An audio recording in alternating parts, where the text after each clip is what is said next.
We are going to move towards the next topic, that is quit India movement. Obviously काफ़ी significant topic है, even prelims के ऊपर भी UPSC इसमें सवाल पूछ चुकी है। इजी लेवल के सवाल आते हैं, but we need to see this particular moment elaborately, because फिर मेंस में अगर एनालिटिकल एस्पेक्ट से सवाल आ गया तो it becomes quite complicated. Because quit India movement में ऑर्डिनरी अगर आप जीएस के बुक्स में देखोगे तो इसकी हमेशा तारीफ की जाती है, but it is a very controversial movement. In fact इसके ऊपर ये कहा भी जाता है कि it is a movement that should have never been launch by Gandhi. इसके पीछे के रीज़न क्या है, मूवमेंट में एग्जैक्टली हुआ क्या, एंड आफ्टर फिर मूवमेंट का एनालिसिस, सभी के ऊपर हम लोगों को आज बातें करनी है। बट अगेन आगे जाने से पहले will get access to this PPT on the Telegram channel of us, and अगर आपको कोई भी सवाल रहेगा then feel free to ask it to me on the Instagram channel of us guys. तो let's just move forward towards the today's topic quit India movement. But again आगे जाने से पहले now we started off this particular saga from 1939 onward.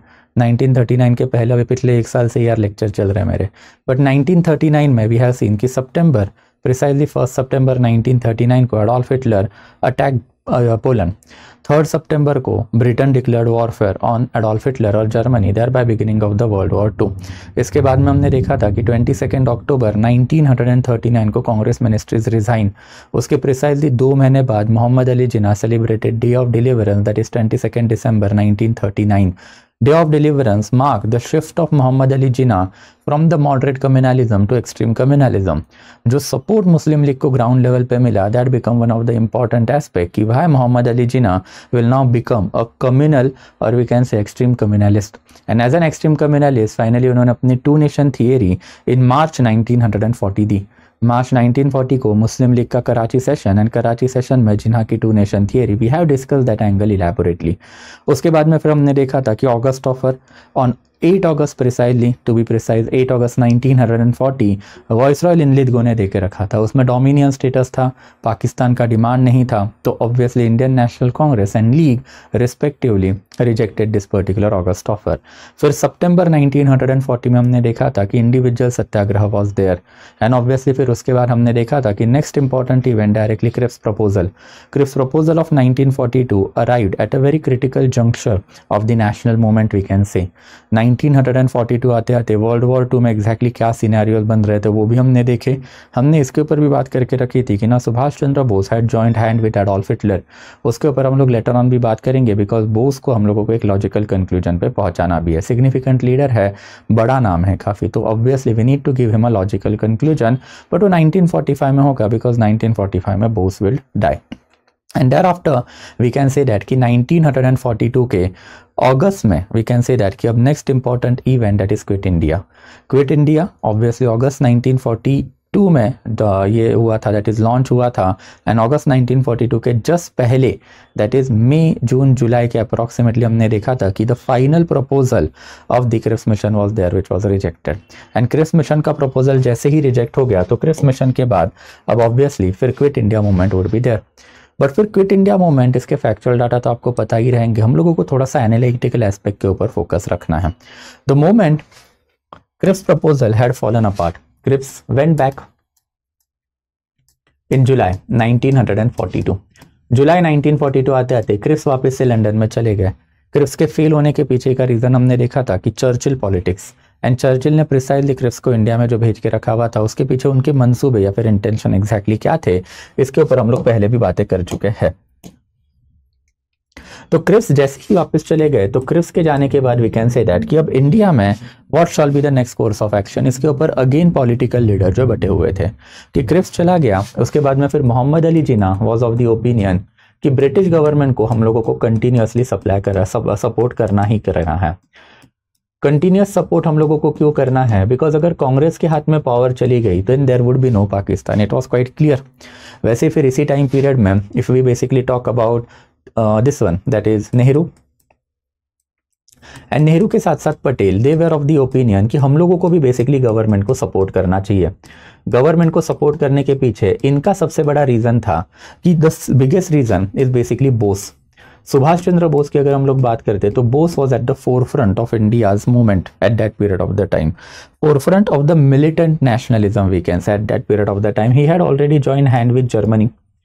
हमने इसके ऊपर कल ही बात करके रखी थी कि Adolf Hitler and Subhash Chandra Bose सब एक साथ आ चुके थे।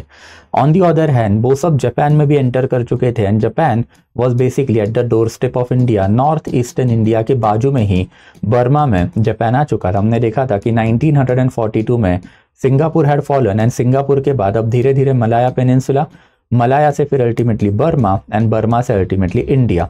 That would have been the logical way forward.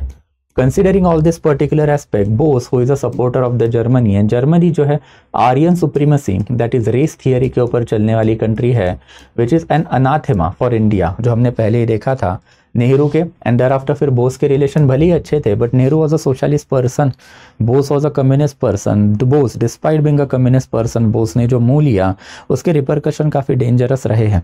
Not only Bose but also entire communist movement had fallen in our country. क्यों कम्युनिज्म इंडिया में इतना नहीं चलता ना, उसके one of the biggest reason है, इसके ऊपर लेटर लेक्चर्स में हम लोग बात भी करेंगे। But on the other hand Patel and thereafter Bose, इनका तो पहले से ही 36 का आंकड़ा था जो हम देख चुके हैं। पटेल एंड बोस ये इस लेवल के लीडर्स थे कि एक दूसरे की शक्लें तक देखना पसंद नहीं किया करते थे ये लोग। एंड इन दैट कैपेसिटी अगर बोस जैपनीज इंपीरियल फोर्सेस लेके इंडिया में आ रहे हैं तो only British government can stop them. British government जो है उनको अगर रोकेगी तो ही इंडिया में वी कैन से कांग्रेस टिक पाएगी, इंडिया में जो रिलीजियस हार्मोनी है वो टिक पाएगी। Otherwise it would have been very much difficult to preserve unity and integrity of India when race theory, and वो भी बेसिकली एडोल्फ हिटलर की इंडिया में आ गई तो। But finally Gandhi was of the opinion कि now what we are required to do over here is that कि basically we need to launch a movement। ये लॉन्चिंग ऑफ द मूवमेंट जो है काफी सिग्निफिकेंट एस्पेक्ट है। मूवमेंट हम लोगों को लॉन्च करनी है, और लॉन्च क्यों करनी है, because we need to get rid of the British government. Gandhi ji का कहना था कि ब्रिटिश गवर्नमेंट हम लोगों को एक तो सपोर्ट कर नहीं रही है। हमने पहले भी देख के रखा था कि British government was abdicating its responsibility, how obviously via going out of Singapore, via going out of Malaya peninsula, via going out of India without helping Indians in that particular respective area. यही तो एक one of the biggest reason था ना कि अब British government के ऊपर severe allegation लग रहे हैं। फर्दर विंस्टन चर्चिल का angle was also there. Winston Churchill was not even ready to give India dominion status. बोल तो रहते ऊपर ऊपर से, बट देंगे कि नहीं इसकी कोई गारंटी वारंटी थी नहीं। एंड फर्दर तीसरा इंपॉर्टेंट एंगल है जो गांधी जी का सबसे इंपॉर्टेंट प्रेसिंग एंगल रहा है कि ब्रिटिश गवर्नमेंट इंडिया में है, इसीलिए बोस जापान के साथ इंडिया के ऊपर अटैक कर रहे हैं। तो that particular reason distress British government, then get rid of British government. अगर हम लोग ब्रिटिश गवर्नमेंट को ही निकालेंगे तो Bose and Japan will not have any reason to invade India. इनको बेसिकली रीजन ऑफ इन्वेजन ही नहीं मिलेगा। एंड यही ओपिनियन गांधी जी ने फिर जुलाई 1942 में वर्धा में ही कांग्रेस वर्किंग कमेटी मिली हुई उनके सामने रखी। हमने गांधी जी की पहली मूवमेंट देख के रखी थी, दैट इज साबरमती आश्रम में जब गांधी थे इन मार्च 1930 बेसिकली। तो मार्च 1930 में साबरमती आश्रम से जब गांधी जी ने दांडी मार्च निकाल के रखा था, तो at that period of the time Gandhi ji ने एक प्रण लिया था, भीष्म प्रतिज्ञा वी कैन से, और अ प्लेज वी कैन से। ये प्लेज जो है इसमें गांधी जी ने बोला था कि unless and until Purna Swaraj is achieved I am not going to come back to Sabarmati. फिर हमने देखा था कि सिविल डिसोबीडियंस मूवमेंट ब्रिटिशर्स ने किस तरीके से कर्ब की। उसके बाद में गांधी जी ने खुद पॉलिटिकल करियर से एक्टिव रिटायरमेंट भी ले ली, but apart from that he shifted his base from Sabarmati to Wardha, and that's Wardha में कांग्रेस वर्किंग कमेटी की मीटिंग इस टाइम पीरियड में हुई। एंड ये मीटिंग में गांधी जी ने अपने प्रपोजल रखे कि we shall be launching a movement. ये मूवमेंट जो है जैसे ही हम लोगों ने या फिर गांधी जी ने लॉन्च करने की बातें की, इसको बहुत हैवी लेवल का अपोजिशन जो है नेहरू से आया। नेहरू का कहना था कि इस टाइम पीरियड में मूवमेंट लॉन्च करना when Bose and thereafter fascist forces were at the doorstep of India is not conducive। हम लोगों को ब्रिटिशर्स को सपोर्ट करना चाहिए। फर्दर नेहरू ने एक और चीज़ हाईलाइट करनी चालू करके रखी थी कि अगर हमें इस टाइम पीरियड में मूवमेंट लॉन्च करते हैं तो ये मूवमेंट में सारे ही important political leader would be arrested, and अगर हम लोग अरेस्ट किए या फिर हो गए तो Jinnah would get an undue advantage to launch a movement on his own, and वो ग्राउंड लेवल पे हम लोग जेल में, this would prove a very very disastrous aspect for our country. Jinnah के हाथ में अगर इतनी सारी पावर चली गई तो obviously that will not be good for us. जिन्हा जो है अपना कम्युनल एजेंडा ग्राउंड लेवल पे इंप्लीमेंट करेगा, एंड फिर उसको रोकने की रिस्पॉन्सिबिलिटी है किसकी? ऑब्वियसली उनको रोकने की रिस्पॉन्सिबिलिटी हमारी है, तो we need to be at a ground level. And that's जो इंटरनल स्ट्रगल चले इसमें अल्टीमेटली मूवमेंट जो है नहीं लॉन्च हो पाई। बट अब गांधी जी मास लीडर है, एंड गांधी जी ने अल्टीमेटली कांग्रेस को फोर्स कर ही दिया। द नेक्स्ट मीटिंग कांग्रेस की जो वर्किंग कमेटी थी, it was basically in Bombay, Gwalior tank में फिर कांग्रेस वर्किंग कमेटी की एक और मीटिंग शेड्यूल थी प्रिसाइजली ऑन 8 अगस्त 1942। 8 अगस्त 1942 में सारे ही कांग्रेस के leader they are back in Bombay, and यही पर्टिकुलर मीटिंग में वापस से नेहरू ने अपोज किया था to launch of any particular movement. But जब बेसिकली नेहरू के साथ to a certain extent even Patel was there, Patel का एक्चुअल एप्रीहेंशिव जिन्हा तो थे, बट जिन्हा से ज़्यादा एप्रीहेंशन जो है इनको बोस से था कि गलती से अगर बोस इंडिया में आ जाते हैं then that would be disaster, because फिर पटेल बॉस की राइवलरी को हमने पहले ही देखा था। तो पॉलिटिकल क्वेश्चन तो वो था ही, बट पॉलिटिक्स के साथ साथ even Sardar Patel did not approve of the way of Adolf Hitler. But in any capacity ultimately अगर दो कांग्रेस के बड़े लीडर अपोज कर रहे हैं देन कांग्रेस वर्किंग कमेटी को ये डिसीजन लेना बहुत ही डिफिकल्ट गया। एंड इन दैट कैपेसिटी फिर हमको दिखाई देता है कि गांधी जी जो है 8 अगस्त को ही भरी दोपहर मीटिंग से बाहर आए। बाजू में बेसिकली क्राउड गैदर था ये मीटिंग के बाहर, एंड ये क्राउड में अल्टीमेटली गांधी जी ने स्पीच दे दिया। ये स्पीच में गांधी जी ने on his own movement launch कर दी कि अब क्विट इंडिया मूवमेंट लॉन्च होगी, छोड़ो भारत या फिर क्विट इंडिया मूवमेंट, एंड इसमें डू और डाई का मंत्रा भी दे दिया। ऑब्वियसली गांधी जी जैसे ही ये मूवमेंट लॉन्च करेंगे तो मूवमेंट लॉन्च करने के बाद Congress had no other option but to accept it, because Gandhi ji still a supreme political leader of Indian national Congress, and उनका मास पर्सोना अभी भी था। गांधी जी के जो मास अपील है उसके ऊपर हम लोगों ने पहले ही बात करके रखी थी। 1915 से लेके 1920 के बीच में गांधी जी इन्होंने एग्जैक्टली अपना पॉलिटिकल करियर बना के कैसे रखा हुआ था। बट ऑब्वियसली जैसे ही मोमेंट लॉन्च हो गई, अब हम लोग देखेंगे धीरे धीरे कि जो नेहरू एंड पटेल का कहना था वो काफ़ी हद तक सही निकल गया, बिकॉज 9 अगस्त को सारे ही Congress leader would be arrested and Jinnah will get almost 3 years at a ground level. It was an open playground ना। अब जिन्हा अपने लेवल पे मुस्लिम नेशनलिज्म फैलाने की कोशिश करेगा एंड इसको रोकने के लिए जो गांधीयन लीडरशिप ग्राउंड में होनी चाहिए थी, ये गांधीयन लीडरशिप जेल में बैठी रहेगी। All of this particular leaders will be release इन 1945। 1945 में इनको रिलीज जब किया गया तब तक अपॉर्चुनिटी वॉज लॉस्ट। 1945 में भी एक नया इलेक्शन हो गया एंड वो इलेक्शन में अल्टीमेटली जिन्हा जो है मुस्लिम सीट के ऊपर विक्टोरियस बनेंगे। अभी हमने 1937 के इलेक्शन देखे थे, उसमें मुस्लिम लीग हम लोगों को इलेक्ट होती हुई नहीं दिखाई दी है, उसमें मुस्लिम लीग बाय एंड लार्ज हारी हुई थी।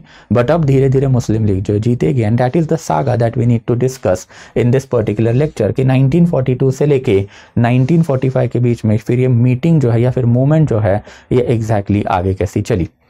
ऑब्वियसली ऑन प्रिसाइजली 8 अगस्त 1942 कांग्रेस ने कुछ और एस्पेक्ट भी पास करके रखे हुए थे कि अब हम लोग जो क्विट इंडिया मूवमेंट लॉन्च कर रहे हैं, जो एक्चुअल में गांधी ने लॉन्च किया, and after he force Congress to accept that particular movement.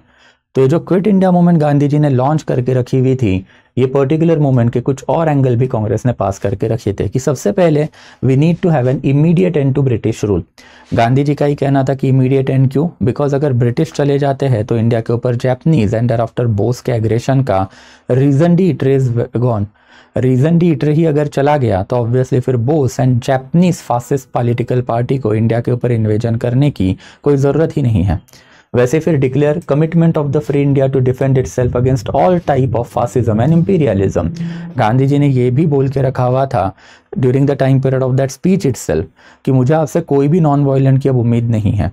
In fact हमने पहले भी देख के रखा हुआ था कि गांधीयन मूवमेंट नॉन वायलेंट क्यों थी, ये ब्रिटिश राज है इसीलिए वो नॉन वायलेंट थी ना। यहाँ पे अगर फासिज्म का राज होता या फिर एडोल्फ हिटलर का राज होता तो डायरेक्टली गोली डाल देता आपको।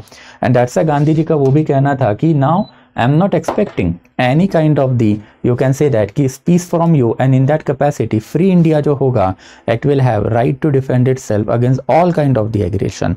इंपीरियल एग्रेशन हो, फासिस्ट एग्रेशन हो, does not matter, free India can defend itself. वैसे फिर अल्टीमेटली इंडिया में एक प्रोविजनल गवर्नमेंट बनेगा जब तक constitutional measures are not put in place, provisional government of free India would work. वैसे फिर बेसिकली सिविल डिसोबीडियंस मूवमेंट जो है अब हम लोग ब्रिटिश गवर्नमेंट के अगेंस्ट वापस से रीलॉन्च कर रहे हैं। तो कांग्रेस वर्किंग कमेटी की जो 8 अगस्त की मीटिंग थी, इन्होंने सारे ही प्रपोजल जो है पास कर लिए there bye beginning of the movement. However वही है कि धीरे धीरे करके ये particular aspect would not go down well with certain leader, जिसमें सबसे बड़ा नाम जो है सी राजगोपालचारी, जिनका पहले से ही कहना था कि Congress must support British government. British government जो है बेसिकली उनको कांग्रेस को सपोर्ट करना चाहिए, एंड इसके साथ साथ कांग्रेस को मुस्लिम लीग के साथ भी जो है क्या करना चाहिए कि अल्टीमेटली बातें करनी चाहिए, बिकॉज इंडिया का defence against Japanese imperial aggression is more important. तो यही एंगल में या फिर यही टाइम पीरियड में C Rajagopalachari basically left Indian national Congress. जबकि नेहरू एंड मौलाना आज़ाद की बात करें तो they were apprehensive at an initial level, but later on obviously they supported this particular movement, but support jail से आया बिकॉज 9 अगस्त को दोनों लीडर जो अरेस्ट होंगे। एंड वही चीज़ जो है फिर पटेल के साथ भी हुई, राजेंद्र प्रसाद के साथ भी बाय एंड लार्ज होती हुई हमको दिखाई दी है। Both of this particular leader were apprehensive at an initial level, but later period of the time में since they were ardent Gandhian loyalist, उन्होंने मूवमेंट को सपोर्ट करके रखा था। ये मूवमेंट की अगर बात करें तो इसके कुछ बेसिक एस्पेक्ट रहे हैं, बेसिक फैक्चुअल डाटा कि इसको अगस्त मूवमेंट या फिर अगस्त क्रांति भी बोला जाता है because it was launch on 8 अगस्त 1942। इसके लीडरशिप के पोजीशन पे गांधी जी ही थे और गांधी जी ने ही अंग्रेजों भारत छोड़ो दैट इज क्विट इंडिया ये वाला स्लोगन देके रखा था। एंड देयर आफ्टर करो या मरो या फिर डू एंड डाई का नारा भी देके रखा हुआ था। एंड जो होना था फिर उसी का डर था, वो जो हो गया। 8 अगस्त के बाद 9 अगस्त को अर्ली मॉर्निंग में जितने भी कांग्रेस के इंपॉर्टेंट लीडर है they were arrested. And arrest करने के बाद फिर एक रिलेटिवली अननोन अरुणा असफ अली जो है, इनके under all India Congress committee जो है इसकी चेयरपर्सनशिप दी थी। बट ये one of the biggest reason रहा है कि ये मूवमेंट के ना चलने का। हमने इसके ऊपर इलेबोरेट पहले भी बातें करके रखी हुई है कि इंडिया में मूवमेंट तभी चलेगी when there is a leader. अगर लीडर ही नहीं है तो लोगों को पता कैसे चलेगा करना क्या है। And in that capacity people will not be able to lead movement by themselves. लोग जो है थक हार के कभी ना कभी तो फैटिग आ जाएगा, अपने घर में चले ही जाएंगे। एंड क्विट इंडिया मूवमेंट के टाइम पीरियड में हम लोगों को जो फरवन दिखाई दिया है वो फिर ज़्यादा टाइम तक चला भी नहीं बिकॉज लीडर तो है ही नहीं। बट लीडर ना होने के साथ साथ अल्टीमेटली हमको दिखाई देता है कि even public enthusiasm was curved by the Britishers because defence of India act was in place. हम इसके ऊपर भी बात कर चुके हैं कि वर्ल्ड वॉर 1 एंड आफ्टर अब ये वर्ल्ड वॉर 2 है। दोनों टाइम पीरियड में defence of India British government ने इंडिया में लगा के रखा था। Under defence of India act British government would get a sweeping power to curb any kind of the anti governmental activity. और any mass movement is an anti governmental activity, तो government उसको sweep करेगा ही करेगा। इन anyways Gandhi ji ने अपना जो speech दिया था 8 अगस्त को, उसी में कुछ इंस्ट्रक्शन दे के रखे हुए थे, उसके ऊपर भी हमको बात करनी है कि even Gandhi ji was aware कि the moment this particular movement was launch that particular time period पे सारे ही important political leader would be arrested. And that's why इन्होंने लोगों को बोल के रखा था कि you have to be your own guide and what you exactly required to do. तो डिफरेंट सेक्शन के लिए इन्होंने बातें करके रखी थी। सबसे पहले गवर्नमेंट सर्वेंट को उन्होंने बोल के रखा था कि अब रिजाइन करने की ज़रूरत नहीं है, ultimately you remain in your position and give your loyalty to the Indian national Congress. And government servant से अब लॉयल्टी आती हुई हमको दिखाई भी दी है। ये लॉयल्टी आने के पीछे 2 रीज़न है कि सबसे पहले we can talk about nationalism itself. Nationalism अब काफ़ी ज़्यादा फैला हुआ है। But second important aspect, Indian national Congress very soon it will be in the power. ये भी अब क्लियर हो ही चुका था because 1940 and 1942 August offer and crisp proposal respectively, both of them were talking about dominion status. And अगर dominion status आता है तो dominion status में पावर किसके हाथ में जाएगी? इंडियन नेशनल कांग्रेस के। तो इंडियन नेशनल कांग्रेस के सुप्रीम लीडर गांधी जी अगर आपको बोल रहे हैं that you have to give your loyalty to the British government, no, you have to give your loyalty to the Indian National Congress, then you have to give your loyalty to the Indian National Congress. वैसे फिर soldier को भी instruction करके रखा था कि आपको arm forces छोड़ने नहीं है, बट अल्टीमेटली फिर कंपैट्रियट, मतलब अगर आप बाउंड्री के ऊपर वॉरफेयर खेल रहे हो तो ही आप फायरिंग करोगे। विद इन इंडिया अगर आप हो तो आपको आपके कंपैट्रियट्स के ऊपर, that is your fellow brethrens के ऊपर कोई भी फायरिंग नहीं करनी। Listen to the Indian national Congress, not to the British government. Peasantry section को भी इन्होंने वी कैन से दैट कि एक इंस्ट्रक्शन दे के रखे थे कि रेंट लैंडलॉर्ड को आप तभी दोगे अगर वो बेसिकली एंटी गवर्नमेंट है, प्रो आईएनसी है। बट अगर वो बंदा प्रो गवर्नमेंट है, एंटी नेशनलिस्ट है, तो उसको आपको रेंट नहीं पे करना है। इनफैक्ट पीजेंट के लिए rent and thereafter revenue ये हमेशा से ही प्रॉब्लम होता है ना, तो रेवेन्यू तो आप पे ही मत करो एंड देयर आफ्टर रेंट भी उसी जमींदार को जाना चाहिए जो नेशनल है। तो ये पर्टिकुलर इंस्ट्रक्शन गांधी जी ने पीजेंटाइन सेक्शन को देके रखा हुआ था। वैसे फिर स्टूडेंट सेक्शन के लिए you can leave studies only if you are confident enough. अब इसके ऊपर भी हम बात कर चुके हैं कि ये सबसे बड़ा प्रॉब्लम जो है 1905 या 1920 में गांधी जी को पर्सनली फेस करना पड़ा कि आपने नेशनलिज्म के चक्कर में बच्चों को तो बोल दिया स्कूल कॉलेजेस छोड़ दो गवर्नमेंट के, बच्चों ने छोड़ दिए बट उनके फिर एकेडमिक करियर वेस्ट होने लग गए ना। And once you have left the school, इसकी गारंटी क्या है कि ब्रिटिश गवर्नमेंट आपको वापस से लेगा। एंड ब्रिटिश गवर्नमेंट ने अगर आपको वापस नहीं लिया देन आपका पूरा एजुकेशन खत्म। एजुकेशन खत्म तो गवर्नमेंट जॉब नहीं तो आपकी पूरी ज़िंदगी जो है गरीबी में ही जाएगी। एंड ये एस्पेक्ट की वजह से ही 1930 में ये स्टेटमेंट गांधी जी ने दे के रखा था, 1942 में भी सेम ही स्टेटमेंट गांधी जी ने दे के रखा है कि under the guise of nationalism आपको अगर स्कूल कॉलेजेस छोड़ने हैं then you do it on your own. ऐसा नहीं होना चाहिए कि आपने स्कूल कॉलेजेस छोड़ दिए and at a letter period of the time आपने कांग्रेस का ही गला पकड़ लिया कि अब आप बताओ क्या करोगे, because national movement are risky, ये सक्सेस होंगे नहीं होंगे इनकी कोई गारंटी वारंटी नहीं है। तो in case of the failure of the national movement ultimately आपका करियर जो खत्म हो सकता है। प्रिंसेस के लिए भी अब गांधी जी ने आवाज़ें उठानी चालू करके रखी थी प्रिंसेस के अगेंस्ट, कि अल्टीमेटली प्रिंसेस को इन्होंने इंस्ट्रक्शन दे के रखे थे कि पीपल को अब आप सपोर्ट करो and you have to accept the sovereignty of the people.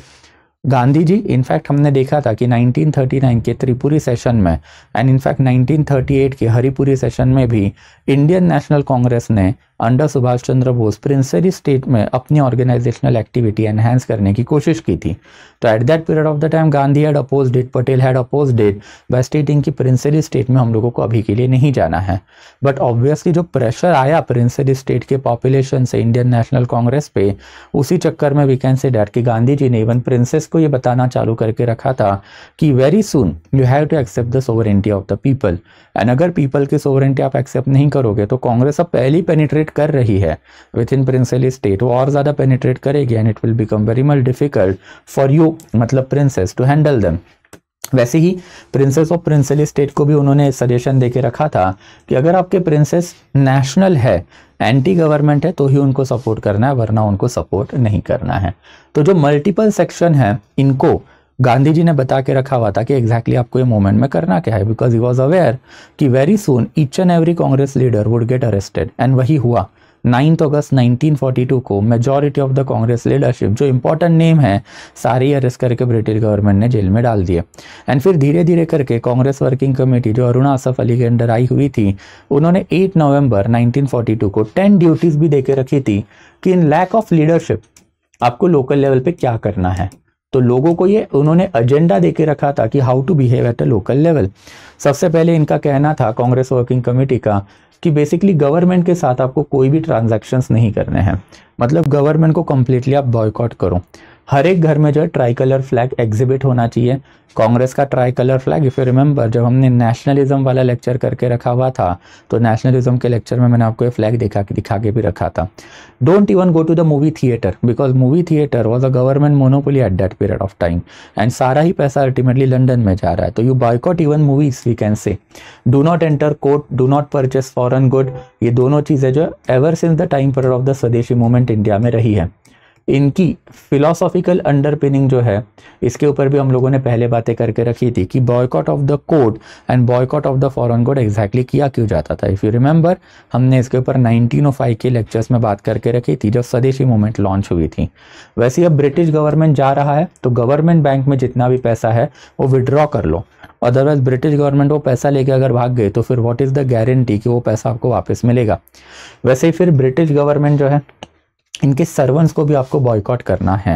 You are not required to have any kind of the contact with the British government servants and British government servant में दोनों आते हैं। If Indian is showing loyalty to the British government या फिर white man is there for working for the British government. वैसे फिर ultimately court या फिर कोर्ट के कोई भी ऑर्डर जो है बेसिकली इसको आपको नहीं मानना है। वैसे ही फिर leave cities and go to the villages कि self sufficient village economy Gandhian hallmark रहा है ना, इसके ऊपर हम लोगों ने बहुत बातें करके रखी in the previous lecture. In fact जब बोस वर्सेस गांधी डिबेट हुई थी उसमें भी हम लोगों ने देखा था कि गांधी जी का सेल्फ सफिशिएंट विलेज इकोनॉमी पे क्या कहना था। तो it was a capitalist model at a lower level we can say, but it was nonetheless a capitalist model. तो आप विलेजेस में जाओ, अर्बन सिटी जो ब्रिटिश गवर्नमेंट ने बनाई है वो छोड़ दो। ये लेक्चर्स में हम लोगों ने इनिशियल फेसेस में ही देख के रखा हुआ था कि जितनी भी अर्बन सिटीज़ हैं, बॉम्बे, कैलकाटा, मद्रास, ये सारी ब्रिटिशर्स ने बनाई हुई है ना। इवन दिल्ली को कैपिटल बनाने का काम एंड कैपिटल बना के दिल्ली को रिजुवेनेट करने का काम इन 1942 ब्रिटिश गवर्नमेंट ने ही करके रखा था। एंड वैसे फिर ultimately we can say that कि पीजन जो है इनको भी बता के रखा था कि ग्रेन एंड देयर आफ्टर फिर विलेज रिसोर्सेस आप अपने अंडर रखो, इसको ब्रिटिश गवर्नमेंट को मत देना बिकॉज लोकल लेवल पे famine like situation was developing because of the war. तो ये मल्टीपल इंस्ट्रक्शन कांग्रेस ने देकर रखे थे, कुछ गांधी जी ने देके रखे थे कि लोकल लेवल पे आपको क्या करना है, कुछ all India Congress working committee ने later period of the time में देके रखे थे। बट ऑब्वियसली अब ये पर्टिकुलर मूवमेंट जो है वो ज़्यादा तो चली थी नहीं, बट इसका एक थोड़ा बहुत एनालिसिस जो हम लोगों को और कैरी आउट करना है, and that is what we will be doing. कि सबसे पहले हम लोग देखेंगे कि ये मूवमेंट में जो है इतना बेसिकली पार्टिसिपेशन क्यों आया, या फिर ये मूवमेंट जो है वी कैन से दैट कि इसके सक्सेस या फिर बेसिकली चालू होने के मूवमेंट के ओरिजिन के रीज़न क्या है। कि सबसे पहले तो failure of the Cripps mission, it all started in July 1942 itself, because Cripps mission fail हो चुका था। War time difficulties were there, war time difficulties में हमने पहले ही देखा था कि great Bengal famine was there. Great Bengal famine जो 1942 में चालू हुआ, ये काफ़ी सिग्निफिकेंट माना जाता है।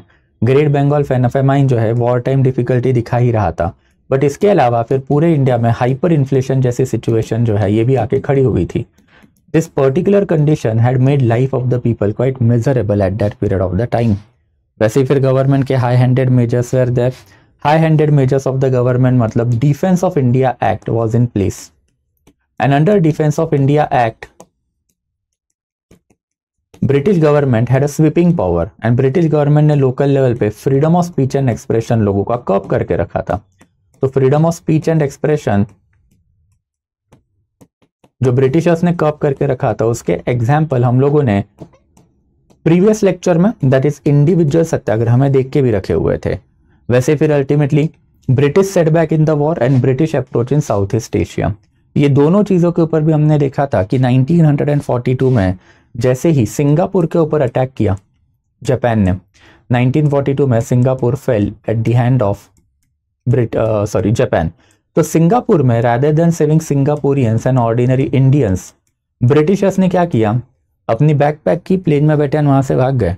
ये वही वाली चीज़ है जो अमेरिका ने अफगानिस्तान के साथ की थी अभी बेसिकली 2-3 साल पहले, कि अफगानिस्तानियों ने आपको सपोर्ट किया था ना, तो आपको अफगानिस्तानियों को बचाना चाहिए था from the increasing onslaught of Taliban. आपने बचाना तो दूर की बात है, when Taliban entered into the capital आपने बैकपैक के under after you left entire Afghanistan. यहाँ पे भी वही हुआ कि Indians were supporting Britisher, but Britishers ने rather than supporting Indians back ultimately अपनी बैकपैक करके जो है पाव ही वहाँ से निकाल लिए। तो पहले ही सिंगापुर के थ्रू जापान आ रहा है। Second, British government is carrying out abdication of the responsibility. Third important aspect is that कि अल्टीमेटली यही पर्टिकुलर मूवमेंट को किसका सपोर्ट था, तो बोस का भी सपोर्ट था। तो considering all this particular aspect ultimately quit India movement Gandhi ji को लॉन्च करनी ही थी। और गांधी जी के रीजन भी हमने देखे थे कि Gandhi ji wanted britishers to quit India, ताकि जो रीजन डी इटरे है, the main reason because of which British East India Company Japan and after Bose are basically attacking India, वही रीजन चला जाए, दैट इज ब्रिटिश गवर्नमेंट के अंडर का India. तो British government ही अगर चला गया तो फिर Japan and after Bose India पे अटैक करने का कोई बेसिकली रीजन ही नहीं बचता है ना। वैसे फिर boost of the public moral, ये जो नेशनल पॉलिटिक्स अब चल रहा है, ये national politics was going very ugly. 1939 में हमने देखा था कि बोस वर्सेस गांधी, 1940 में अल्टीमेटली गांधी वर्सेस जिन्हा, 1941-42 was all about Nehru versus Gandhi. Nehru जो है गांधी से खफा थे, भले वो गांधी के अगेंस्ट ओपनली रिवॉल्ट नहीं कर रहे थे, but Nehru was of the opinion, हमने देखा था कि 1942 की मूवमेंट लॉन्च नहीं होनी चाहिए। नेहरू का जो विजन है वो ultimately proved out to be true also, because Mohammad Ali Jinnah entered it ground level, and ground level में जाके उन्होंने मूवमेंट जो है that is quit India movement, इसके खिलाफ अपना प्रचार चालू करके मुस्लिम नेशनलिज्म इंडिया में लाया। तो ये सारी चीज़ें जो अब एक एक करके आगे बढ़ाएंगे, but I hope it is quite clear कि reasons for the quit India movement exactly क्या रहा है। And that brings me to the next important aspect of phases of the movement जो है, इसके ऊपर थोड़ा बहुत जाते हैं। Now talking of the phases of the movement, तो phases of movement में we can clearly see अब 9 अगस्त onwards गवर्नमेंट तो इसको हैवीली गवर्नमेंट तो इसको हैवीली सप्रेस करेगी ही करेगी। Defence of India act is already in place, and अगर defence of India act is there then government will be having sweeping power. Government के पास जो स्वीपिंग पावर होती है, तो government can arrest any person without any one warrant. And 9 अगस्त को वही हुआ। 9 अगस्त को अर्ली मॉर्निंग को ही Gandhi, Patel and thereafter फिर नेहरू, ये तीनों इंपॉर्टेंट लीडर है कांग्रेस के, along with more than hundreds of leader were arrested and they were put behind the bar. 9 अगस्त को ही गवर्नमेंट ने Congress working committee and thereafter फिर we can say that Pradesh Congress committee, जो कांग्रेस के जो ऑर्गेनाइजेशंस है इनको जो है बेसिकली बैन कर दिया, ताकि कांग्रेस के ऑर्गेनाइजेशन की कोई भी मीटिंग ना हो। एंड वैसे ही फिर पब्लिक मीटिंग जो है दे वर ऑल्सो प्रोहिबिटेड। जगह जगह पे कर्फ्यू लगा के रखे हुए थे, जहां जहां पे पॉसिबल है तो वहां से गवर्नमेंट ने अपने कैंटोनमेंट से आर्मी बाहर निकाल के ऑर्डिनरी सिटीज में डिप्लॉय करके रखी हुई थी, ताकि ये मूवमेंट मास लेवल पे फैले ही ना। Government from the 9th August itself were at the forefront. Government को पता था कि अगर ये मूवमेंट रैपिड फायर की तरफ फैल गई तो there might be a chance कि revolution might occur in our country. तो गवर्नमेंट को अगर ये रेवोल्यूशन प्रोहिबिट करना है, प्रिवेंट करना है, तो स्वीपिंग पावर लेनी ही थे। एंड फिर in the lack of leader finally movement went into the hand of the public.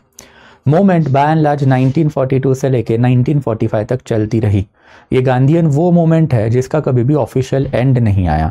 ये मोमेंट जो है ग्रेजुअली चलती ही रही, एंड इन दैट कैपेसिटी 1945 में कुछ जब अदर इवेंट आएंगे तो मोमेंट जो है साइड लाइन में पड़ जाएगी। बट अब ये मोमेंट के टोटल 3 फेज हम लोगों को टिल 1945 दिखाई देते हैं। उसमें से सबसे पहला फेज जो है ये अगस्त 1942 से लेके रफली दिसंबर 1942 तक चला।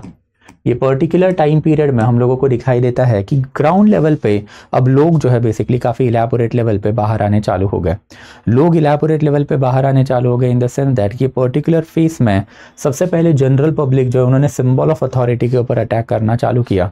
गवर्नमेंट ऑफिसर को हैकर डाउन करो, गवर्नमेंट ऑफिसर या फिर ऑफिसर के घर के बाहर या फिर इवन गवर्नमेंट ऑफिसेस के बाहर आप पिकेटिंग मतलब धरना प्रदर्शन करो। वैसे ही सत्याग्रहीज ने अपनी unilateral surrender and after arrest देने भी चालू किए कि ब्रिटिश गवर्नमेंट के लॉज ब्रेक डाउन करेंगे एंड आफ्टर जेल भरो आंदोलन करेंगे, सो दैट ब्रिटिश गवर्नमेंट को एक हीट फील हो कि India will no longer listen to their demands. वैसे फिर मोड ऑफ कम्युनिकेशन जो ये भी डिस्ट्रॉय करने चालू करके रखे थे। कई जगह पे टेलीग्राफ लाइन कट करना, कई जगह पे रास्ते जो है डिस्ट्रॉय करना, ऐसी वाली एक्टिविटी भी हमको दिखाई दी है। वैसे स्टूडेंट जो है इन्होंने स्कूल कॉलेजेस को बॉयकॉट करके नेशनल मूवमेंट में पार्टिसिपेशन भी दिखाना चालू किया था। And finally we can say that कि workers also went on to strike. Workers की अगर बात करें तो इनके ऊपर अब देखेंगे कि इन्होंने इनिशियल फेज पे स्ट्राइक तो दिया बट इनका जो है मूवमेंट ज़्यादा नहीं चल पाया। थोड़े टाइम में एनालिसिस तो होगा ही कि एक्सटेंट ऑफ मास पार्टिसिपेशन कैसे रहा है। फिर दूसरा जो फेस है ये बाय एंड लार्ज दिसंबर से ही चालू हुआ। दिसंबर 1942 में चालू हुआ एंड ये by the time period of 1945 चलता ही रहा, just like third phase. But ये पर्टिकुलर फेस में हमको दिखाई देता है कि नेशनलिस्ट जो है दे वेंट अंडरग्राउंड। अंडरग्राउंड मतलब अगर आप आउट इन पब्लिक हो तो ब्रिटिश पुलिस ऑफिसर आपको अरेस्ट करके जेल में डालेंगे। तो in order to prevent your arrest and in order to carry out work of the big national leader at a ground level, ये कांग्रेस के second रंग लीडर थे, ये अब अंडरग्राउंड होने चालू हुए। इसमें अगर कुछ इंपॉर्टेंट अगर नाम हम लोग ले तो ऑब्वियसली फिर JP Narayan was there. JP Narayan इन्होंने फिर गोरिल्ला वॉरफेयर चालू करके रखे थे। गोरिल्ला वॉरफेयर ही had basically led in Nepal Bihar border. Nepal and Bihar के बॉर्डर पे गोरिल्ला वॉरफेयर जैसी एक्टिविटी इन्होंने करके रखी थी। वैसे फिर Ram Manohar Lohia along with Usha Mehta they started Congress radio. इन्होंने कांग्रेस रेडियो बना के रखा था ताकि लोगों को पता चले कि एग्जैक्टली ये पर्टिकुलर मोमेंट में what achievements are being made, because Britishers ने तो अपने बैन लगा के रखे थे ना। Britishers were not even letting people know कि कांग्रेस लीडरशिप के साथ वो क्या कर रही है। And that's across India the status of the movement has to be reported to people. For that purpose ये कांग्रेस रेडियो काम कर रहा था। It kept that vigour alive. जो मोमेंट में आपको लगेगा, मोमेंट में अगर आपको पता ही नहीं है क्या चल रहा है तो मोमेंट माइट फेड ना over a period of the time. तो फेडिंग अभी प्रिवेंट करने के लिए ultimately Congress radio was working, we can say that, under Ram Manohar Lohia and thereafter फिर उषा मेहता। एंड ये पर्टिकुलर एस्पेक्ट में मैंने आपको डाटा भी देके रखा है कि कांग्रेस रेडियो, लोकल लेवल पे गोरिल्ला वॉरफेयर जैसी जो एक्टिविटी है वो सारी चीजें जो है ये फेज में लोग कर रहे थे। एंड देयर आफ्टर फिर थर्ड फेज जो है ये भी हम लोगों को दिखाई देता है। थर्ड फेज की अगर हम लोग बात करें ये भी बाय एंड लार्ज जो है अगस्त 1942 से ही चला टिल 1945। इसको हम लोग थर्ड फेज या फिर बेसिकली एक न्यू फेज बोलते हैं, बिकॉज यहाँ पे हमको कुछ नई एक्टिविटी दिखाई दी है जिसको आप बोलोगे पैरेलल गवर्नमेंट। ये पैरेलल गवर्नमेंट फिर अक्रॉस इंडिया हमको बनते हुए दिखाई दिए हैं। ब्रिटिश गवर्नमेंट पहली मैन पावर शॉर्टेज फेस कर रहा था। लोकल लेवल पे उनका एडमिनिस्ट्रेटिव होल्ड इतना ज़्यादा नहीं था।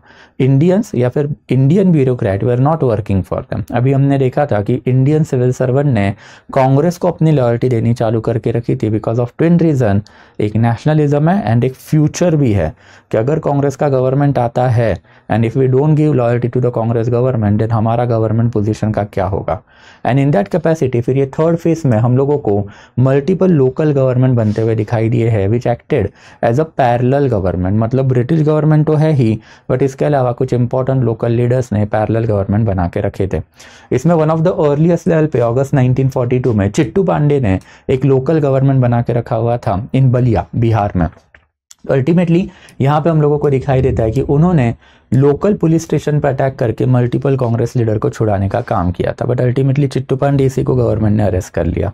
वैसे ही तामलुक में फिर सतीश सामंत के अंडर हम लोगों को पैरेलल गवर्नमेंट बनता हुआ दिखाई दिया है। ये parallel government by and large almost 2 साल के लिए चला। इसको लोकल लेवल पे जातीय सरकार भी बोला जाता था। इन्होंने बेसिकली फिर गवर्नमेंट स्कूल अपने अंडर बना दिए जिसमें नेशनलिस्टिक एजुकेशन दिया जाएगा एंड वैसे फिर अल्टीमेटली पैडी का मतलब होता है राइस, रिच लोगों से वो जब्त करेंगे, कॉन्फिस्केट करेंगे एंड गरीबों में बांटेंगे। बिकॉज ये मदनापुर वाला एरिया, बंगाल वाला एरिया है, यहाँ पे इस जमाने में क्या चल रहा था, तो ऑब्वियसली ग्रेट बंगाल फेमाइन चल रहा था and that's a redistribution of the food grain was also important over here. And फिर सातारा की अगर बात करें विच इज इन महाराष्ट्र वाला एरिया, यहाँ पे वाई चौहान या फिर इनको नाना पाटिल भी बोला जाए, Y Chauhan and thereafter फिर नाना पाटिल जो है, इन्होंने पैरेलल गवर्नमेंट दैट इज प्रति सरकार बना के रखी थी। प्रति सरकार जो है ये लोकल लेवल पे गांधी मैरिज के लिए काफ़ी फेमस है। गांधी मैरिज का मतलब होता है कम्युनिटी मैरिज, कि एक ही ब्राह्मण आएगा, अपने मंत्रोपचार करेगा एंड मोर देन 100, 200, 500 कपल जो उनकी शादी करवा देगा। तो Gandhi marriages will be there. ऐसे इन्होंने village library and Nyayadan Mandal which is nothing but local level की पंचायत, तो लोकल लेवल पे पंचायत बुलाना, जस्टिस डिलीवरी करना, विलेज लेवल पे लाइब्रेरी एस्टैब्लिश करके नेशनलिस्टिक लिटरेचर वहाँ पे सर्कुलेट करना, ऐसे काम जो है इन्होंने करके रखे हुए थे। हाउएवर ये मूवमेंट जो है अब इसमें हम लोगों को दिखाई देता है कि वेरी सून ब्रिटिश गवर्नमेंट के हैवी रिप्रेशन के वजह से ज़्यादा चल नहीं पाई। एंड ना चलने के पीछे का वन मोर रीज़न है कि डिफरेंट सेक्शन उनके पार्टिसिपेशन की जो वजह या फिर जो ऑब्जेक्टिव होता है वो भी हमको देखने पड़ेंगे। इनफैक्ट मूवमेंट आपकी क्यों नहीं चलती है, because majority of the people are not basically able to associate themselves in this movement. उनको कोई ना कोई तो रीज़न मिलने चाहिए ना ये मूवमेंट में एसोसिएट होने के, तो अगर उनके पास रीज़न ही नहीं है तो वो एसोसिएट होंगे क्या, नहीं होंगे। एंड दैट्स हम लोगों को फिर एक्सटेंट ऑफ मास पार्टिसिपेशन भी देखना है कि कौन कौन ये मूवमेंट से एसोसिएट हुए, कौन कौन जो है ये मूवमेंट से एसोसिएट नहीं हुए। तो अगर ये पर्टिकुलर सेक्शन की हम बात करें तो by and large they had participated in this movement. हम अभी ये लोग इलेबोरेटली देख चुके हैं कि स्टूडेंटाइन सेक्शन की अगर बात करें तो they are always at the forefront of the nationalistic movement. हमने ये चीज़ 1905 से ही देख के रखी थी कि स्टूडेंट नेशनलिज्म के हमेशा फोरफ्रंट पे होता है, because he does not have any responsibility. When you don't have any responsibility you will basically die for your nation. You will not die for your nation when you have the responsibilities ना। Responsibility अगर आपके पास आ गई तो फिर you will never think of dying, because आप अगर मर गए तो आपके बीवी बच्चों का क्या, आपके माँ बाप का क्या। तो ये सारे क्वेश्चन जो है हमेशा से ही इवन नेशनलिस्टिक लीडर के सामने भी रहे हैं। And that's a nationalistic leader ने ever since time period of 1900s onward स्टूडेंटाइन सेक्शन के ऊपर फोकस किया था। हमने तिलक का पॉलिटिक्स भी देखा, हमने सावरकर का पॉलिटिक्स भी देखा, हमने औरबिंदो घोष का पॉलिटिक्स भी देख के रखा हुआ है। वैसे फिर इन दैट कैपेसिटी वुमन, इनका भी पार्टिसिपेशन आया and for the first time pan Indian woman leadership हमको दिखाई देती है in the name of Aruna Asaf Ali. Woman का earliest participation was in 1904 movement, जब urban elite woman came at a ground level in order to carry out anti partition movement और Swadeshi movement. Woman के बारे में फिर हमने ये भी देखा था कि 1920 में woman urban as well as rural came at the ground. Tilak Swaraj Fund जो गांधी जी ने 1920 में एस्टेब्लिश करके रखा था उसमें वुमन पार्टिसिपेशन ही तो सबसे ज़्यादा था ना। एंड देयर आफ्टर फिर 1930 में सिविल डिसोबीडियंस मूवमेंट के टाइम पीरियड में for the first time we can see woman were in the leadership position. Woman were in leadership position in the sense that example है ना हमारे पास Sarojini Naidu, Dharasana salt Satyagraha. And फिर 1942 आते आते अब वुमन पैन इंडियन लीडरशिप के ऊपर जा चुकी थी। एंड पैन इंडियन लीडरशिप आपको किस में दिखाई देगी, तो अरुणा असफ अली। वैसे वर्कर की बात करें तो इन्होंने भी अल्टीमेटली बहुत जगह पे स्ट्राइक्स करने चालू करके रखे थे, बट वर्कर पार्टिसिपेशन पहले जैसे नहीं था, थोड़ा सा ड्विंडलिंग दिखा। इसका रीज़न था communist party of India and communist party of India का opposition to quit India movement, जिसके ऊपर अभी हम बात करेंगे। वैसे फिर अगर पीजन जमींदार की बात करें तो गांधी जी ने इनको रेंट एंड रेंट के साथ साथ रेवेन्यू जो है वो ना देने की गुजारिश करके रखी थी, तो they participated. And even by this period of the time multiple nationalist zamindar were there who were ready to basically sacrifice themselves for the cause of mother nation, तो वो लोगों ने भी पार्टिसिपेशन करके रखा था। वैसे फिर गवर्नमेंट ऑफिशियल्स की अगर हम बात करें तो गवर्नमेंट ऑफिशियल जैसे हमने देखा था कि इन्होंने भी पार्टिसिपेशन किया, एंड इनके पार्टिसिपेशन के रीजन हमने देखे थे फ्यूचर कोर्स ऑफ एक्शन में इनके लिए ये फायदेमंद सौदा था, प्लस नेशनलिज्म तो है ही। Nationalism with each and every passing day, with each and every passing moment was very getting deep penetrated in our country. तो गवर्नमेंट ऑफिशियल जो है इनके ऊपर भी we can basically talk, but ultimately फिर कुछ ऐसे भी सेक्शन रहे हैं जिन्होंने ये मूवमेंट में पार्टिसिपेशन नहीं दिया था। इसमें सबसे पहले अगर हम लोग बात करते हैं तो ऑब्वियसली फिर communist party of India. As far as Communist Party of India is concerned, if you remember, 1920 में communist party of India Tashkent में एम.एन. रॉय ने बना के रखी थी। 1925 में कानपुर में ये सेम नाम की political party Satyabhakta and thereafter other communist leader ने बना के रखी थी।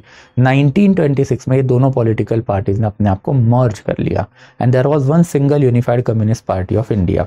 फिर हम लोगों ने लास्ट लेक्चर दैट इज कल के लेक्चर में ये भी देख के रखा हुआ था कि कम्युनिस्ट पार्टी ऑफ इंडिया की अगर बात करें तो 1942 में दे वर इन डिलेमा, बिकॉज 1939 में जैसे ही वर्ल्ड वॉर वन चालू हुआ तो वर्ल्ड वॉर टू चालू होने के बाद ब्रिटेन एंड यूएसएसआर एक दूसरे के अपोजिशन में खड़े थे, and USSR were funding communist parties ना। हमने देख के रखा है कि इंटरनेशनल लेवल पे USSR was the funder of the Communist Party. It was Congress जिसके पास अपने कैपिटलिस्ट लीडर थे, अपने कैपिटलिस्ट सेक्शन थे जहां से कांग्रेस को फंडिंग आ रही थी। तो जैसे ही ये एंगल डेवलप्ड हुआ 1939 में, obviously communist party of India के लिए मजा ही आ गया ना, इंडिया में ब्रिटेन है एंड ब्रिटेन के खिलाफ यूएसएसआर खड़ा है on the side of Germany. तो कम्युनिस्ट पार्टी ऑफ इंडिया ने अल्टीमेटली यूएसएसआर के हेल्प से ब्रिटेन को गाली डालनी चालू की। बट फिर हमने ये भी देखा था कि 1941 के अगस्त में एडोल्फ हिटलर ने ही यूएसएसआर के ऊपर अटैक कर दिया, एंड जैसे ये अटैक हो गया तो यूएसएसआर के ऊपर अटैक होने के बाद ultimately we can say that कि ब्रिटेन जो है उसके साइड में यूएसएसआर चला गया, एंड अगर यूएसएसआर अब ब्रिटेन के साइड में चला गया तो कम्युनिस्ट पार्टी ऑफ इंडिया क्या करेगी इंडिया में? अब आप ब्रिटेन को कैसे गाली डालोगे ना। तो at the order of the USSR we can say that Communist party of India जो है इन्होंने ब्रिटिश गवर्नमेंट को ही सपोर्ट कर दिया, एंड ब्रिटिश गवर्नमेंट को ये लोग जो सपोर्ट करके बैठे थे एवर सिंस 1941 के जून से, तो अल्टीमेटली अब तो क्विट इंडिया मूवमेंट लॉन्च होगी, एंड क्विट इंडिया मूवमेंट जो है ये अगस्त 1942 में लॉन्च हुई है। तो इन दैट कैपेसिटी कम्युनिस्ट लोगों ने जो है बेसिकली ये मूवमेंट को भी अपोज करके रखा था by calling Congress a bourgeois party and supporting britisher. तो ये एक एस्पेक्ट की वजह से communist very soon they are going to die down from India, ये इंडिया से मर ही नहीं जाएंगे। तो इनके बाद अल्टीमेटली एक और प्रॉब्लम इनके साथ हुआ क्या कि दिसंबर 1941 आते आते अल्टीमेटली एडोल्फ हिटलर के साथ फोटोज आने चालू हो गए सुभाष चंद्र बोस के, एंड इसके वजह से कम्युनिस्ट लोगों को एक एग्जिस्टेंशियल क्राइसिस भी हुआ। Subhash Chandra Bose was an ardent communist leader, in fact India में उस जमाने में इनको ग्रेटेस्ट कम्युनिस्ट लीडर माना जाता था, and in that capacity it was expected out of you कि जो धर्म के नाम पे पॉलिटिक्स खेलने वाले लोग हैं उनसे आप चार हाथ दूर रहो। कम्युनिस्ट आइडियोलॉजी के ऊपर हमने पहले भी बात करके रखी है, and we have seen it elaborately कि कम्युनिस्ट आइडियोलॉजी एग्जैक्टली किस पे चलती है। कम्युनिस्ट आइडियोलॉजी चलती है वी कैन से दैट कि non religion and non capitalism पे। कम्युनिस्ट लोगों के दो ही तो पर्पज है, annihilation of religion, annihilation of capitalism. तो इन दैट कैपेसिटी आप एडोल्फ हिटलर से अगर हाथ करते हुए दिखाई दिए तो कम्युनिस्ट लोगों के लिए एग्जिस्टेंशियल क्राइसिस हो ही जाएगा ना। तो कम्युनिस्ट लोग जो है पहली आइडियोलॉजिकल स्ट्रगल फेस कर रहे थे कि अपने supreme leader is no longer communist, he had join hand with Adolf Hitler, and in that capacity अब वो रिलीजियस पॉलिटिक्स खेलने वालों के साथ जा चुके हैं। फर्दर अब जो सेकेंड इंपॉर्टेंट एस्पेक्ट जहां से फंडिंग आ रही है यूएसएसआर से, तो वो पर्टिकुलर फंडिंग जो है अब अल्टीमेटली अगर लेनी है तो ब्रिटेन को सपोर्ट करना पड़ेगा, एंड इन दैट कैपेसिटी इन्होंने मूवमेंट को भी अल्टीमेटली अपोज किया, एंड मूवमेंट में अल्टीमेटली अपने अफिलिएटेड जो वर्कर है उनको एंटर भी नहीं होने दिया। But perhaps the worst thing that might happen had happened with Muslims. Ultimately अब मुस्लिम लोगों के पास अपनी पॉलिटिकल पार्टी है ना, that is Muslim League, and Muslim league जो है इनके अपने पॉलिटिकल लीडर है that is Mohammad Ali Jinnah, and Mohammad Ali Jinnah जो नेहरू ने बोला था वही आपको ग्राउंड लेवल पे सक्सेस होता हुआ दिखाई देगा। The moment this particular movement was launch by Gandhi in अगस्त 1942, मोहम्मद अली जिन्ना ने अपने काउंटर स्लोगन देने चालू किया, एंड ये काउंटर स्लोगन क्या थे कि डिवाइड एंड क्विट इंडिया,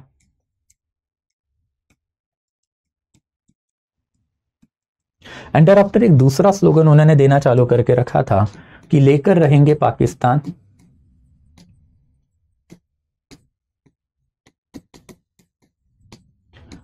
लड़कर लेंगे पाकिस्तान। तो लेकर रहेंगे पाकिस्तान, लड़कर लेंगे Pakistan, that become the slogan of Mohammad Ali Jinnah. In fact Mohammad Ali Jinnah played a very shrewd politics during this period of the time. Mohammad Ali Jinnah की अगर हम बात करें तो उनको पहले ही पता था कि extreme communalism and moderate communalism में डिफरेंस क्या है। इनफैक्ट 1940 में जैसे ही उनको इनिशियल लेवल पे डे ऑफ डिलीवरेंस को सपोर्ट नजर आया दिसंबर 1939 में, तो 1940 में धीरे धीरे उन्होंने अपने मास पॉलिटिक्स के पैरामीटर डिजाइन करने चालू किया। और जिन्हा के लिए बाद में कोई तकलीफ नहीं होनी चाहिए। Jinnah himself was a very good friend with Lokmanya Tilak. Lokmanya Tilak was responsible for mass politics in our country if you remember. And Lokmanya Tilak ने मास पॉलिटिक्स डेवलप कैसे किया? Religious festival, religious slogan and are after taking demand on to the ordinary masses. तो अब मोहम्मद अली जिन्ना भी वही करेंगे ना, religious festival, religious slogan and taking this slogan among masses. जो चीज नेहरू हाईलाइट कर रहे थे फ्रॉम द बिगिनिंग, गांधी को बता रहे थे you don't launch movement right now. अगर आप मूवमेंट लॉन्च करोगे एंड मोहम्मद अली जिन्ना ने अगर एक्सट्रीम कम्युनलिज्म ग्राउंड लेवल पे इंप्लीमेंट कर दिया, it would become very much difficult for us to basically counter that particular narrative. Muslim लोग जो है अभी भी कांग्रेस के साथ है। हमने पहले ही 1937 1939 के इलेक्शन देख के रखे थे। कांग्रेस की मिनिस्ट्रीज थी, मुस्लिम लोग जो है कांग्रेस के साथ थे। अल्टीमेटली मुस्लिम लीग कांग्रेस अब अलूफ हो रहे हैं because whatever that had happen under Congress ministry in between 1937 to 39। And फिर मोहम्मद अली जिन्ना अगर इसको और ग्राउंड लेवल पे फैन अप करेंगे, फ्लेयर अप करेंगे, then how are we going to counter it while sitting in jail? तो हम लोग जेल में नहीं बैठ सकते। We have to be present at a ground level and ground level में प्रेजेंट रहकर अल्टीमेटली हम लोगों को अपने काउंटर नैरेटिव डेवलप करने पड़ेंगे। That was the opinion of Nehru. But unfortunately अब नेहरू जेल में थे, गांधी जेल में थे, मोहम्मद अली जिन्ना ग्राउंड लेवल पे जा जाके मुस्लिम लोगों में अपना मुस्लिम नेशनलिज्म फैलाएंगे। एंड फिर इसके रिपरकशन ऑफ इंडिया के लिए काफ़ी डेंजरस होंगे बिकॉज 1945 के इलेक्शन में Muslim League would become the sole political party of the Muslim. इसकी भी बात करेंगे। हिंदू महासभा की अगर बात करें तो it was the dominant right wing political party at that period of the time. हमने इनके ऊपर भी पहले ही बात करके रखी थी कि इसके जो फाउंडिंग फादर है मदन मोहन मालवीय है, बट राइट नाउ 1942 में इसके जो चेयरपर्सन थे इट वॉज विनायक दामोदर सावरकर। तो Savarkar was the chairperson of this particular party. And फिर इसमें इन लोगों का बेसिकली एस्पेक्ट क्या है कि 1939 में जैसे ही कांग्रेस मिनिस्ट्रीज ने रिजाइन कर दिया तो उसके बाद में अल्टीमेटली पॉलिटिकल वैक्यूम इंडिया का फिलअप कौन कर रहा है? हिंदू महासभा।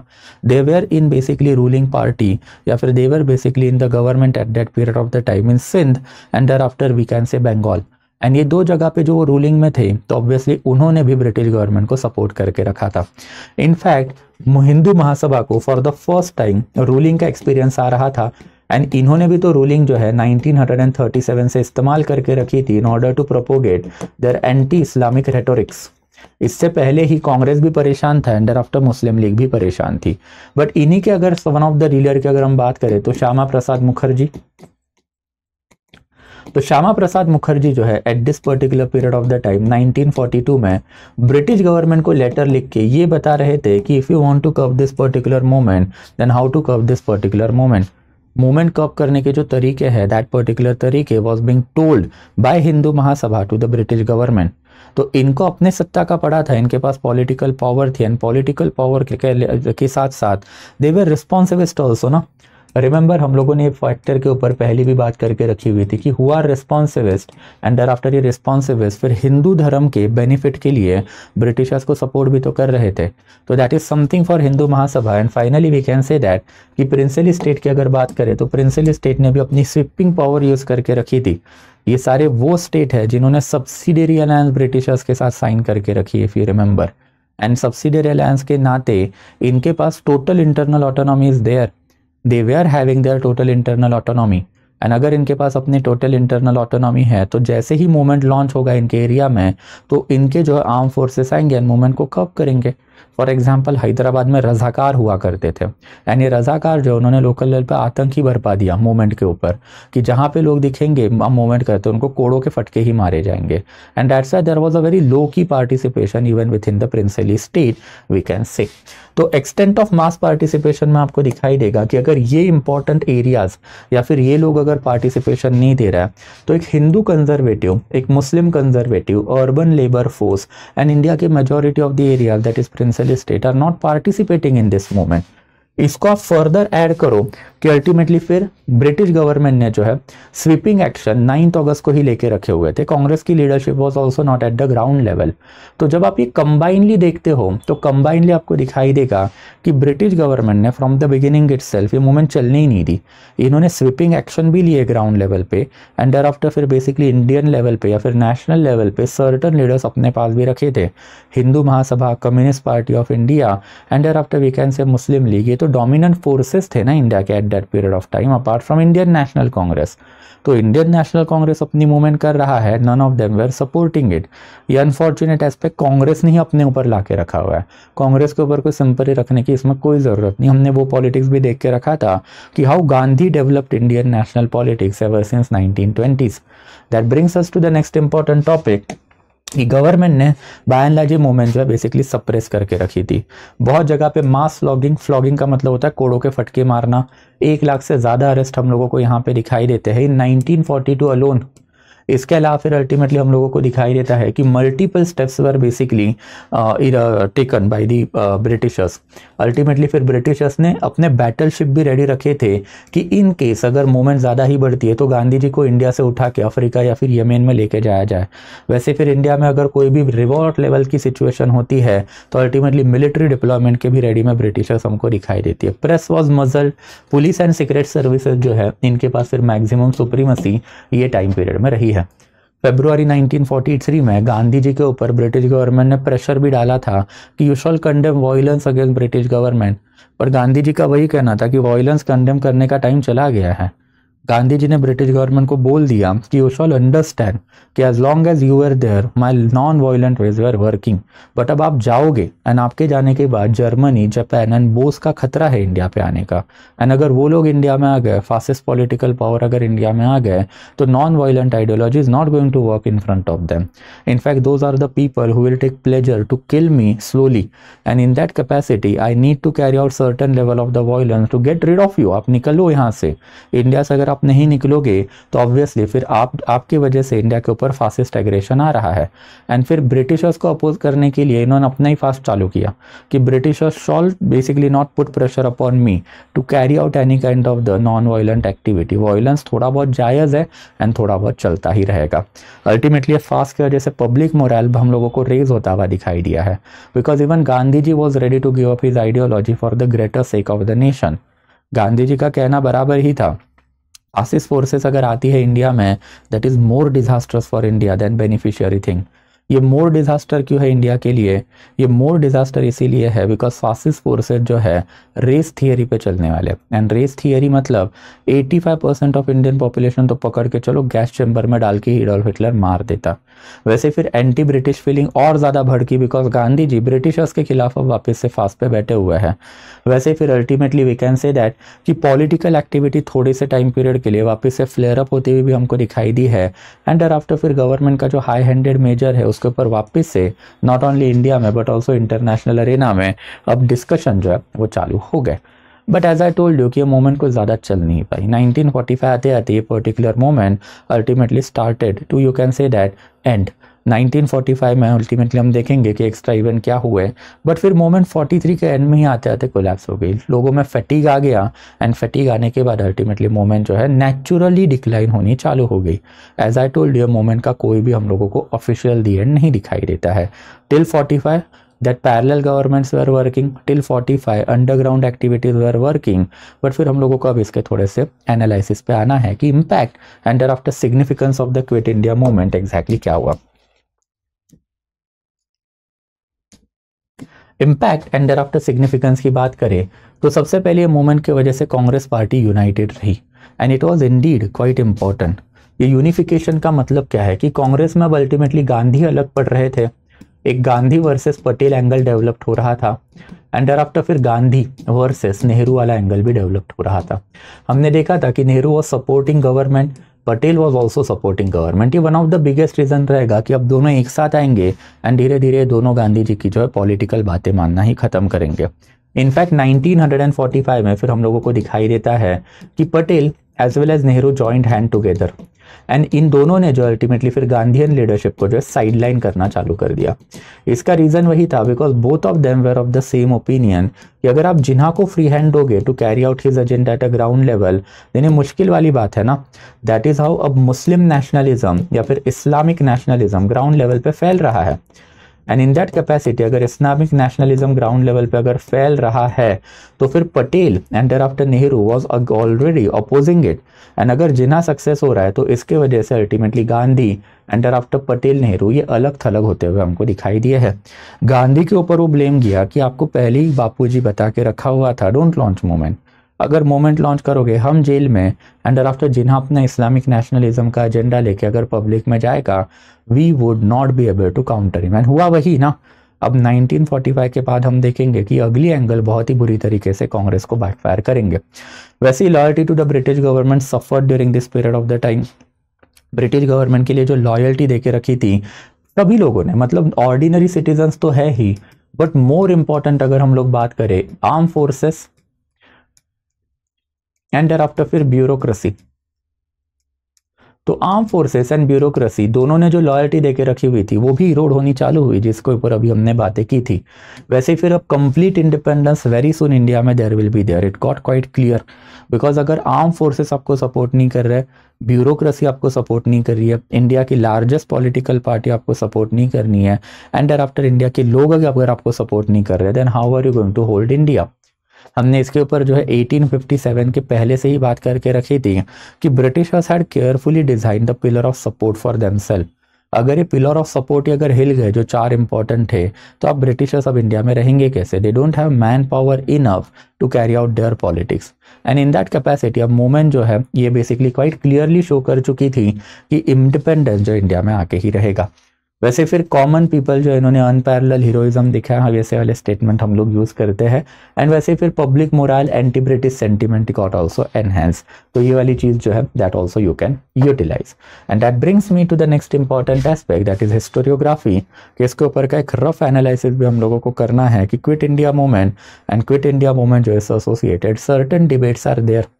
ये सर्टेन डिबेट की जब हम लोग बात करते हैं तो सबसे पहले जो है nature of Quit India Movement, nature of Quit India movement में it was basically spontaneous revolution, ये कहना था हचिंस का। हचिंस जो है he was basically associated with the Cambridge school of historiography, and उनका कहना था कि ये स्पॉन्टेनियस मूवमेंट है, और हमने देखा भी कि it was indeed a spontaneous movement, कि अल्टीमेटली मूवमेंट कांग्रेस ने नहीं लॉन्च की है, मूवमेंट गांधी जी ने लॉन्च करके रखी है। 8 अगस्त को डायरेक्टली फिर कांग्रेस ने जो बेसिकली रेजोल्यूशन पास करना चाहिए था वो नहीं किया, तब जाके गांधी जी मासेस में गए, और मासेस में जाके अल्टीमेटली गांधी जी ने स्पॉन्टेनियस रिएक्शन दिखा के रखी थी। अल्टीमेटली मूवमेंट में हम लोगों को दिखाई देता है कि there was a leadership vacuum. Congress को भी ये चीज़ पता थी, Indian national Congress and after Gandhi ji दोनों को ये चीज़ें पता थी कि there would be a leadership vacuum. There would be a leadership vacuum का मतलब क्या है कि ग्राउंड लेवल के ऊपर कांग्रेस लीडरशिप जो है नहीं रहेगी, एंड अगर वो नहीं रहेगी तो obviously it was a earnest attempt by Gandhi ji कि स्पॉन्टेनियसली इंडिया में रेवोल्यूशन किया जाए, and that's why Gandhi ji was ready to support even war then obviously violence, because violence से ही आप रेवोल्यूशन करोगे ना। एंड फिर हचिंस का वही कहना था कि Gandhi ji wanted a quick resolution of Indian problem. Gandhi ji was aware कि very soon Islamic nationalism might spread in India, Bose might arrive into India, and that's why Britishers का इंडिया से जाना जरूरी है। अगर ब्रिटिशर्स इंडिया से चले गए तो इस्लामिक नेशनलिज्म का स्प्रेड भी हम रोक सकते हैं, बोस का इंडिया में आना जो है वो भी हम लोग रोक सकते हैं। एंड आफ्टर फिर बाकी की मूवमेंट्स की अगर हम लोग बात करते हैं तो इतने हरिडली गांधी जी ने कभी कोई मूवमेंट लॉन्च नहीं किया था। इनफैक्ट 1920 में भी हमने देखा था कि Gandhi ji was in a position to launch movement ever since November 1919। नवंबर 1919 में ही उनके पास खिलाफत कमेटी की चेयरपर्सनशिप आ गई थी।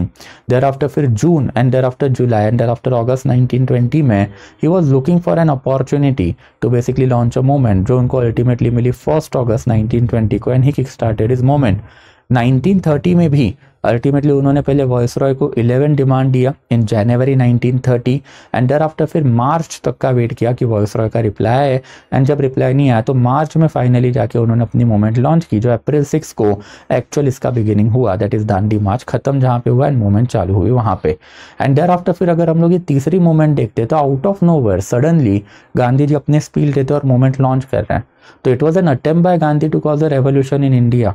रेवोल्यूशन वॉयलेंट आइडियोलॉजी होती है and that is what Hutchison का कहना भी था, in order to get rid of the Britishers because of the problem created by Bose and because of the problem created by Jinnah, Gandhi ji wanted this particular revolution. But ultimately हम लोग इसको बोलते कि ठीक है revolution तो था but it was non-spontaneous. In fact ये वाली जो आइडियोलॉजी है बिपिन चंद्रा की है। बिपिन चंद्रा का कहना था कि भाई मास मूवमेंट के लिए fertile ground was already there. In fact India wanted mass movement ever since 1939। Subhash Chandra Bose इसके लिए ट्राई भी कर चुके थे, इफ यू रिमेंबर, पहले हमने इसके ऊपर बातें भी की है। फर्दर एआईसीसी का जो रेजोल्यूशन 8 अगस्त 1942 को पास हुआ, ये रेजोल्यूशन भी काफी सिग्निफिकेंट है। इनको पता था कि जो होने वाला है, a time may come when it may not be possible to issue instruction और instructions to reach our people and when no Congress committees can function. When this happens, every man and woman who is participating in this movement must function for himself or herself within the four corners of general instruction issued. Every Indian who desires freedom and strive for it must be his own guide. तो कांग्रेस ने पहले ही thought out करके रखा था। बिपिन चंद्रा का कहना था कि भाई ये पर्टिकुलर मूवमेंट की जो इत्तला है या फिर जो एस्पेक्ट्स जो पब्लिक में जाने चाहिए तो वो जुलाई से ही जा रहे थे।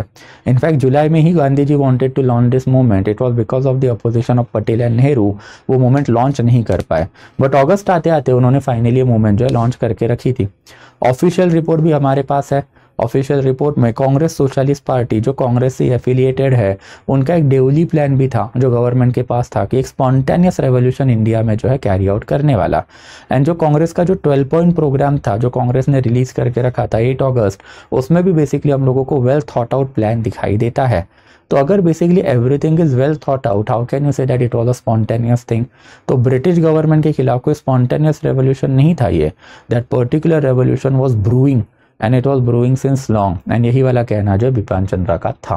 एंड देयर आफ्टर फिर ultimately nature of the Gandhian satyagraha की अगर बात करें तो ultimately this particular moment was culmination of the Gandhian satyagraha कि maximum public participation Gandhian movement को हम लोगों को यहीं पे दिखाई देता है।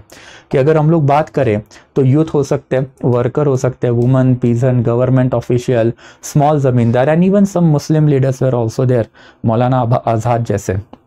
रोल ऑफ वुमन अब ब्रॉडर हो चुका था, ब्यूरोक्रेसी एंड मिलिट्री वो भी गांधी की बातें मान रही थी। वैसे फिर 12 पॉइंट एजेंडा जो देके रखा हुआ था उसमें गांधी जी ने जो basically non Gandhian methodology that is violent methodology वो भी बेसिकली हम लोगों को दिखाई देती है, देके रखी हुई थी। And finally we can say that कि ज्ञानेंद्र पांडे जो हिस्टोरियन है उनका कहना था कि public outreach and protest can not just be seen as departure from Gandhian principle, instead actions after the movement could be seen as an appropriation of Gandhian nationalism's name and symbol for a politics that was basically their term. तो मतलब public support जो है गांधी जी को बहुत ज्यादा मिला and लोगों ने अपने तरीके से गांधी को सपोर्ट करके रखा हुआ था।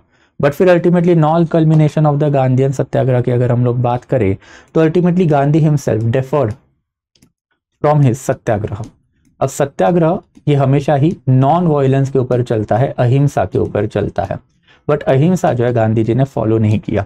गांधी जी ने जो स्पीच देके रखा था, इस स्पीच में ही गांधी जी का कहना था कि I do not demand that you practise my non violence, you are in control of what you can do in this conflict.